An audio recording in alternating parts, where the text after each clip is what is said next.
Charges have been filed and settlements are being paid out. Today we're going to be talking about updates in the tragic case that took the life of Samantha Miller Hutchinson on her wedding day.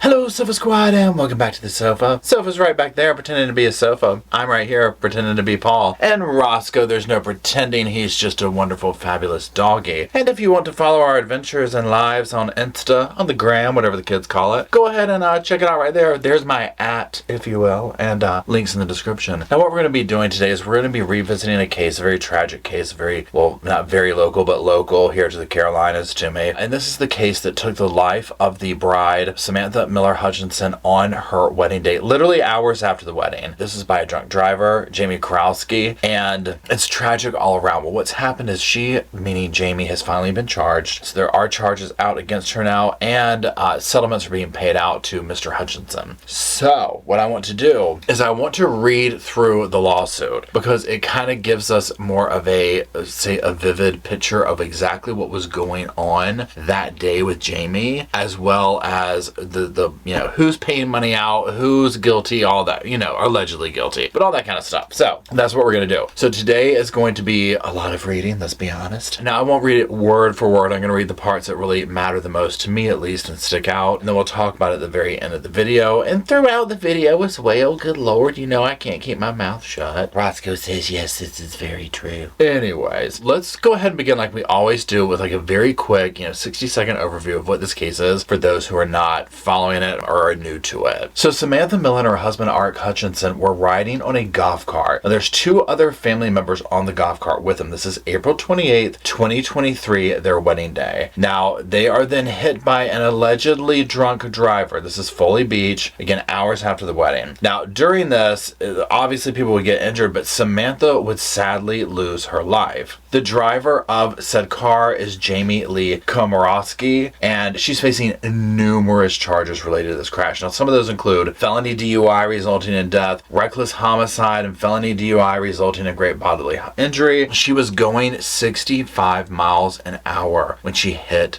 the golf cart. Okay, I'm talking horrible. Okay, so that literally is like the 60-second version. Now, one thing that has made this case, in addition to the tragedy of it, but one thing that's made this case, viral or popular or whatever you want to call it, caught everybody's attention, is the behavior by Jamie. When she was in jail awaiting whatever was going to happen to her, there were phone calls to her father and whatnot released, and some to her boyfriend, and zero remorse, zero cares, absolutely only concerned about herself and how this is going to affect her. It was just like the bride got in her way of life, right? And so this was very shocking, in addition to the tragedy of something like this happening hours after you're wed. I mean, it's terrible, right? So it's created a huge splash, if you will. So that being said, let's go ahead and just dive in. And what we're going to do is I'm going to be putting some screenshots on the screens here. I'll be reading through. You can pause to read, or you can read along with me. And like I said, we'll talk about it more at the end of the video. Okay, let's start with this little clip of an article here, and this just gives like a little overview of what's going on and whatnot. Very quick snippet, if you will. So the lawsuit alleges that Komorowski began at El Gallo Bar and Grill near Daniel Island before traveling to Foley Beach, where they said she began bar hopping along Center Street. Stops included the Drop-In, the Crab Shack, and Snapper Jacks. Again, quote, despite being noticeable and visibly intoxicated at each of these establishments, Jamie Komorowski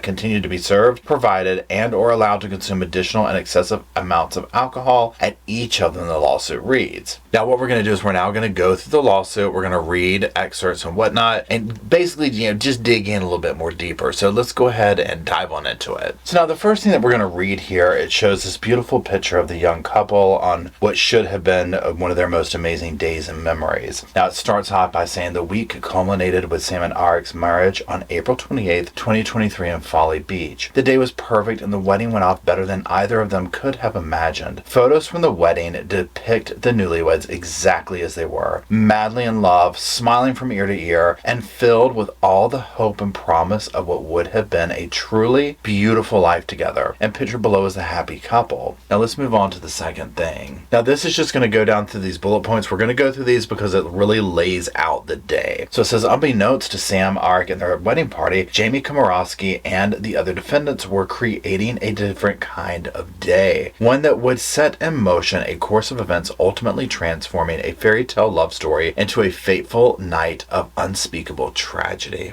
On Friday, April 28, 2023, Jamie Komorowski set off on a booze-filled day of bar hopping. This was not just any ordinary day of drinking, though. By the time her blood was drawn while in police custody, at the end of the night, Jamie Komorowski was so intoxicated that her blood alcohol content was at least 0.261, more than 3 times the legal limit. Now, on April 28, 2023, Jamie visited several bars where she was served and consumed copious amounts of alcohol. Jamie began at the El Gallo Bar and Grill, located at, it gives the address. From there, she made her way to Folly Beach, where she began bar hopping down Center Street, making stops at the Drop-In, the Crab Shack, and Snapper Jack's. Despite being noticeably and visibly intoxicated at each of these establishments, Jamie continued to be served, provided, and or allowed to consume additional excessive amounts of alcohol at each of them. Over the course of several hours, Jamie slurred and staggered her way through each of these bars, consuming an assortment of alcoholic beverages, including beer, tequila shots, shift shots of liquor on the house, etc. By the end of the night, Jamie was grossly and dangerously intoxicated. Around that same time, Jamie was wrapping up her drunken escapade. Sam and Arik were preparing to leave their wedding reception. Surrounded by family and friends, the newlyweds were set off on the back of a wedding-themed golf cart driven by his brother-in-law, Benjamin Garrett, and Eric's nephew, plaintiff BG, who was seated in the passenger seat next to Benjamin. They proceeded east on East Ashley Street towards the rental the newlyweds had reserved for the night. Meanwhile, Jamie was allowed to leave the bars, making her way to her vehicle and drive on public roadways in her nearly unconscious state. Despite living on James Island, Jamie, in the stupor of a drunken haze, mistakenly drove east on East Ashley Avenue in the opposite direction of her home.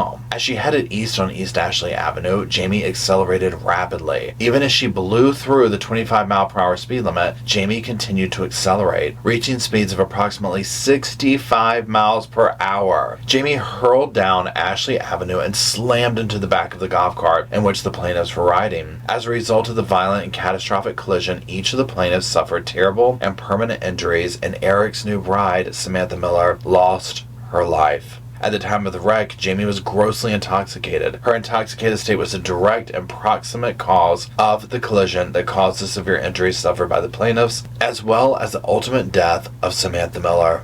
Now, what we're going to do is we're going to read through some of the actual complaints against specific establishments and go through those. So let's jump in. So the first one, we fast forwarded to 24. It says, upon information and belief, defendant Beachfront Bars, LLC, doing business as Snapper Jack's, is a South Carolina LLC with its principal place of business in Folly Beach, South Carolina. Now, it says that Snapper Jack's owned, managed, and or operated the property. It gives the address at the time of the incident. And it says the defendant, Snapper Jack's, and its officers, agents, and employees were involved in the acts and or omissions in Charleston County, South Carolina, which give rise to this lawsuit. Now let's just jump down a little bit in the paragraph where it says, all allegations contained herein against defendant Beachfront Bars, LLC, DBA, Snapper Jack's, also refer to and include the principals, agents, employees, and or servants of said defendant, either directly or vicariously under the principles of corporate liability, the complete and accepted doctrine, apparent authority, agency, ostensible agency, and or respondent superior, and that the acts, practices, and omissions of defendant Beachfront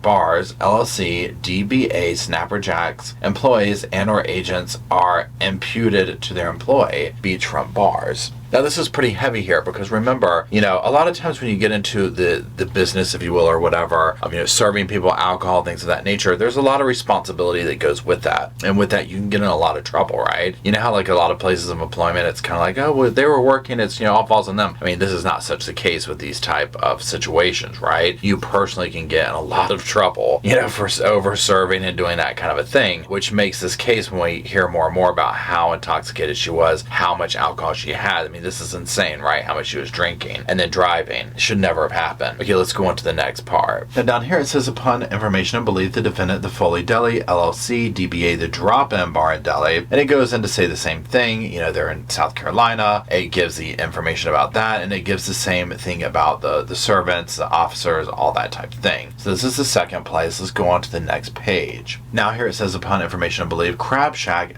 Incorporated, DBA, the Crab Shack, also South Carolina, and it does the same thing as it listed off before about the people who work there and the members and all that kind of stuff. Let's move on to the next one. Now, same thing here. Upon information of belief, defendant Foley Taqueria, LLC DBA Taco Boy Foley Beach, South Carolina, and it goes into all the same information that it did as with the other ones. Let's continue on. Now, this says that the defendant El Gallo Bar and Grill, LLC DBA El Gallo Bar and Grill, again, South Carolina, and it goes into all the same information that it did on the other one. Now, in this one, it says the defendant Bottle Cap Holdings, LLC, is a North Carolina LLC with its principal place of business in Charlotte. And then it says defendant Bottle Cap Holdings, LLC, owned, managed, and or operated the property referred to as Snapper Jacks. So you see how this all kind of ties itself in, and it goes into the same thing that the other ones did in regards to responsibility and who's being named in it. Now, this next one, let's read the whole thing because this one was like, oh, wow, okay. So, upon information of belief, defendant supervisor Doe was defendant Jamie Komorowski's supervisor at her new job, defendant Foley Taqueria, LLC, DBA, Taco Boy, Foley Beach, during the period of the subject incident. Upon information of belief, supervisor Doe is a citizen resident of Charleston County, South Carolina. They committed negligent and/or tortious acts in Charleston County, and said acts caused or contributed to plaintiffs and descendants' injuries and death. Now, let's also read deeper into this next one that's listed as well. It says defendants John or Jane Does 1 through 20 are unknown and unidentifiable at this time, but are those entities and or individuals whose negligence harmed the above named plaintiffs and or descendant Samantha Miller. Defendants John or Jane Does 1 through 20 include, but are not limited to, owners, managers, operators, agents, independent contractors, security companies, and or other individuals or companies who had ownership, management, or security responsibilities over restaurants, bars, whose negligence caused or contributed to plaintiffs and or descendants' injuries and or death. Now, it says that these Jane John Does are not limited to owners, managers, operators, agents, designers, manufacturers, wholesalers, retailers, sellers of any defective products which caused or contributed to plaintiffs and or descendants' injuries and or death. These persons and or entities will be served upon identification. Now, it's going to go a little bit deeper here, so let's continue. It says defendant Jamie was negligent, grossly negligent, reckless, willful, and wanton in the following particulars to wit: in consuming alcohol to excess on the premises of El Gallo, the Drop-In, the Crab Shack, Snapper Jacks, and John or Jane Does 1 through 20 with the intent to continue to consume alcohol elsewhere, and consuming alcohol on the premises of these places which she knew or should have known she was already intoxicated, and choosing to operate a motor vehicle while intoxicated, and failing to observe plaintiff's BG and plaintiff's descendant traveling in the same lane of travel that she was traveling in, and failing to maintain a proper lookout, and failing to keep her vehicle under control, and violating applicable state law, traffic laws, so as to constitute negligence per se, and failing to yield the right-of-way and lane to plaintiff's BG and plaintiff's descendant, and failing to slow down or stop to avoid a collision, and failing to properly maintain her brakes, or in the alternative to apply them in sufficient time to avoid striking plaintiff's BG and plaintiff's descendant, and failing to monitor road and traffic conditions, and driving at a grossly excessive rate of speed, traveling too fast for the conditions and their controlling, and in such other and further particulars as may become known after full discovery has been conducted in this matter. Okay, so like I said, if you've been following this case, and you'll remember the interviews and stuff like that, or not interviews, but the recorded conversations with her dad and whatnot, where it was just like, wow, her main concern is that, she's stuck in jail and she should not be there. Like, it just was bizarre to look at and heartbreaking as well. Well, here you go. She's been hit with these charges, so this is much more real now. It has to be more like, I might not be going home. I mean, I'm getting hit with very hard charges. I mean, she kind of almost acted like, well, I'll be walking out of here any minute. This is not a big deal. And it's just like, girl, do you see what you did? Now, here's my thing, and I've said this in the other videos about this. I have no doubt that people, especially younger people, they want to have fun. I mean, I know I did, right? You want to go out, you want to drink, you want to do stuff, you want to do all these things. In this day and age, with Uber, with Lyft, with taxis, with you name it, going out and day drinking to the level that she did and not planning for something like that is wild to me. Now, you see what happened. She ran up on them at 65 miles per hour after having this huge, thing out and about and drinking and all that. I think that this is going to become more real to her, because it's definitely real to the victims and the victims' family members. It's all too real to them, but it doesn't seem like it's sunk in. And one thing, it's like, well, what do you want from these people, Paul? Like, what do you want to see? And when I was thinking about the case, and I was thinking, okay, the videos that came out of her talking to her dad, where she was just like annoyed that she was even still in jail, and I was like, you know what, if I saw something, and I'm not saying this brings people back, I'm not saying it's like, oh, okay, well, you're okay now, girl, but some level of attitude of, oh my God, what have I done?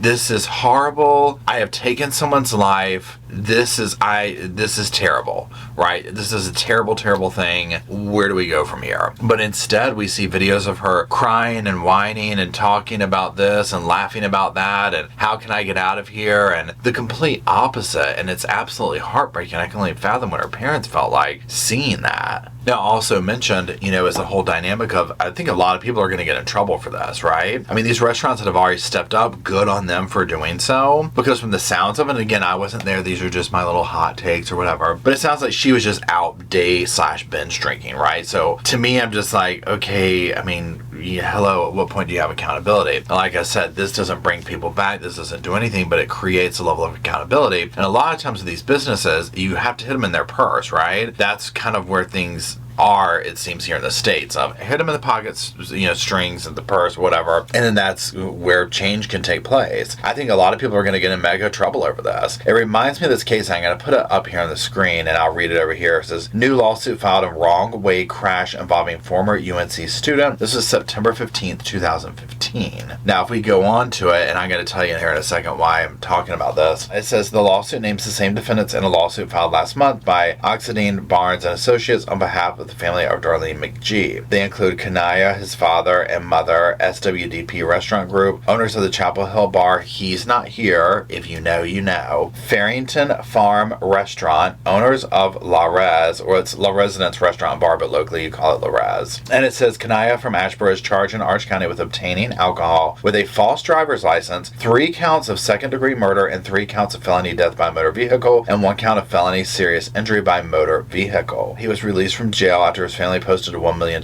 bond. Now, this was a UNC student who had come to town and went on a night of a rampage and killed these innocent people. And the bars I was listing off, these are known bars. If you know, you know. If you've lived here, if you went to UNC, then you know, especially He's Not Here, right? But they were held accountable, because it's like, look, the number one, it was a false ID, and number two, people who had seen him, it was like clear he was drunk. So that's one thing in this I'm curious to see is eyewitnesses that come to the plate and say, we saw her, she was trashed. I mean, it sounds like she went to her work and was like getting sort of free drinks and whatnot, right? And so that's where this level of accountability comes. And one thing that I do see that happens here, I'm not sure about other countries and whatnot, but definitely here, we have a very is it litigious? It's not the word, right? Like there's sue happy kind of a culture here in the States or whatever. Oftentimes change comes when the pocketbook is hit, right? So these settlements and whatnot coming forth, I'm like, yeah, sign over the restaurant, to them, right? Deserves every penny of it, right? Now, does this bring her back? Obviously not, but that's where accountability can come into factor, because it's like, oh, whoa, we got hit in the pocketbook. Okay, let's change this. Let's be more vigilant. I take concern with the whole thing, but especially the work-related plays. Like I said, I'm very curious to hear, if this even goes to trial or what happens with it, but what are people going to say of her that saw her? Not the people at the bar, but like, say, other people,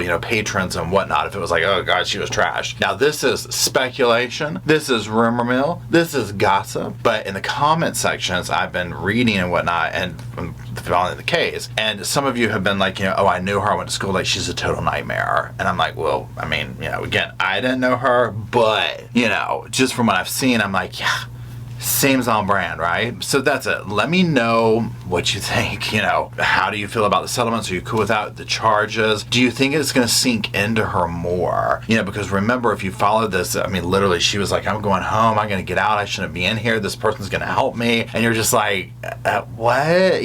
How can you even wrap your mind around to say these things, especially knowing you're in jail and everything's being recorded, right? I think it's going to slowly sink in, but I don't think she's going to be a happy camper, right? I do not think at all. I mean, nobody, regardless, we're all human, right? None of us would want to be like, okay, well, I'm just going to be here the rest of my life. But especially with her and seeing what her attitude was, I'm just like, yeah, I think it's going to slowly sink in. It's like, girl, you're going away for a while. Like you're not going home tomorrow. But again, I don't know. I'm not a lawyer and it hasn't had to stay in court. So this is all speculation. This is all, hearsay. So anyways, if you're still watching, I do appreciate it. Thank you very much. Roscoe is over here. He's not still watching. I'm not going to lie. He's sleeping. That's mostly what he does these days. But he is dreamily, telepathically asking for sofas to be dropped in the comment section. And then we will sleepily, lazily, and more words that end with ly, make our way to the comment section to talk about all of this stuff. And until we see each other there, I'll see you soon.